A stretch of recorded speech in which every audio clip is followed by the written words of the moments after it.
Hi, my name is Rebecca Youthy, and today we're going to talk about why you should say no to GMOs. Since the introduction of genetically modified foods, we have seen an increase in human and animal illness rise, global climate change increase, and an increase in allergic reactions to food, leaving the consumer wondering if GMOs are actually safe at all. Let's take a closer look and find out. Did you know that two-thirds of all genetically modified foods are produced in the United States?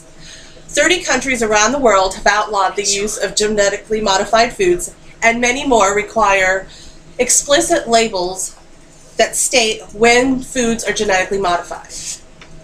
Let's take a look at what genetically modified means. Genetically modified foods are plants or animals that have been genetically engineered in a lab using DNA from plants, animals, viruses, or bacteria. They often have pesticides genetically built into them. The biggest question today surrounding genetically modified foods is, should we be consuming them at all? Are they bad for us? And here's the shocking news. No one actually knows. Americans have been eating genetically modified foods since 1996.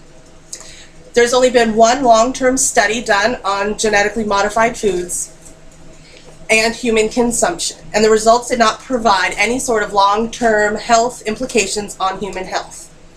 This is the one and only study that's been done, and through additional research in lab animals, we've seen that there's a possibility of GMOs being linked to cancer, allergic reactions, autoimmune illnesses, Alzheimer's, and possibly even the increase in autism.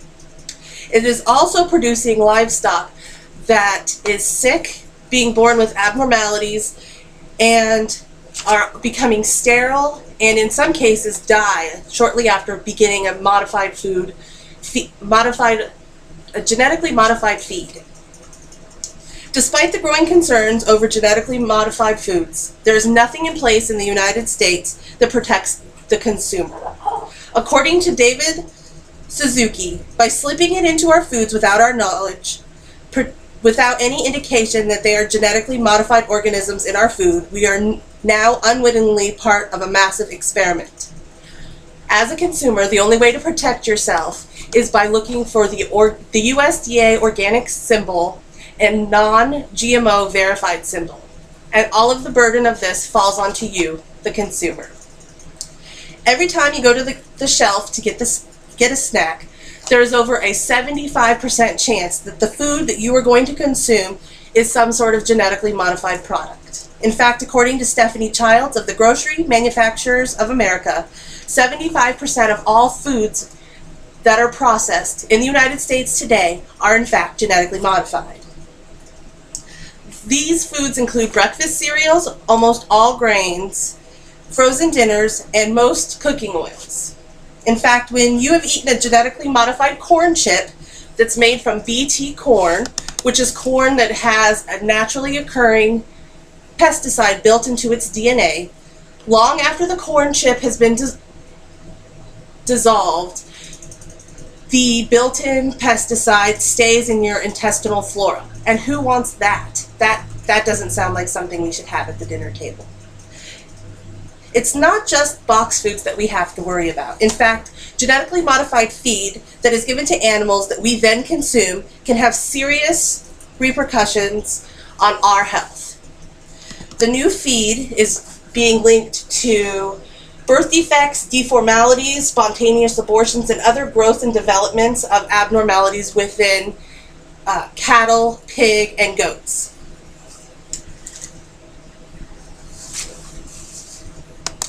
There's also a link to the animals that are given genetically modified feed that show an increased risk for humans becoming more resistant to antibiotics.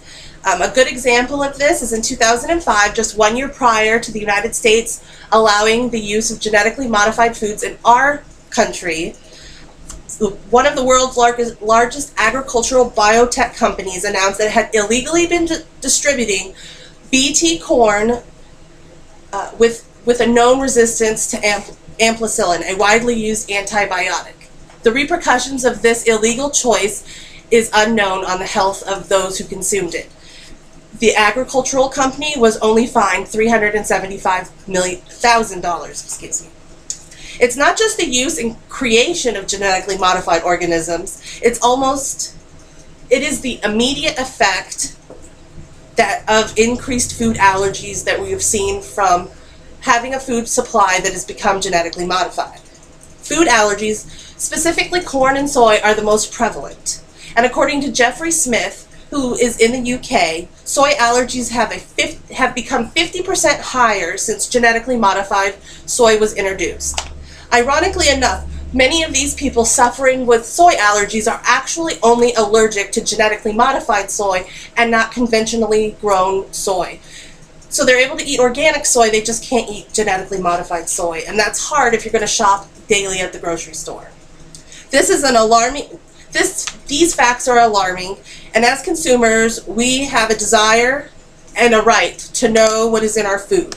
Please join me in the pursuit of mandating genetically modified labeling, as I don't want to be a science experiment for the biotech industry, and I don't think you want to either. Thank you for listening, and have a great day. Oh. Say hi.